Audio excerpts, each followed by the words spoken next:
Hi friends, ఇంట్లో change ఎక్కడ పడితే అక్కడ పెట్టి మర్చిపోతున్నారా? అయితే ఆ మనీ సేవ్ చేసుకోవడానికి ఒక ట్రిక్ ఇది, ఓకేనా? అయితే మనం ఒక స్ప్రైట్ బాటిల్ పెద్దది తీసుకున్నా, దీనికి ఒక చిన్న హోల్ పెట్టిన కాయిన్స్ వేయడానికి, ఓకేనా? వేసి అయితే ఇందులో వాటర్ డ్రాప్స్ ఉంటే టిష్యూ తోటి ఇందులో వేసి షేక్ చేసిన మొత్తం డ్రాప్స్ అన్నీ వెళ్ళిపోయినాయి.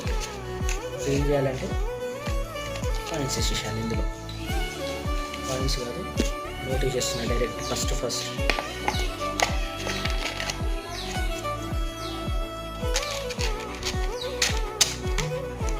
కానీ నోట్లు వేయకండి. నోట్లు వేస్తే తీయనిక ఈజీగా ఉంటుంది. కాయిన్స్ వేసేయండి. కాయిన్స్ అయితే బయటికి రావు, ఓకేనా? ఈ ట్రిక్ మీరు కూడా యూజ్ చేయండి. బయట గలగురు లేడ దొరికినా కూడా ఎక్కువే తెచ్చుకోవాలి. కిట్టి బ్యాంకు ఇలా సేవ్ చేసుకొని మనీ కూడా సేవ్ చేసుకోండి. అండ్ సబ్స్క్రైబ్ చేయండి.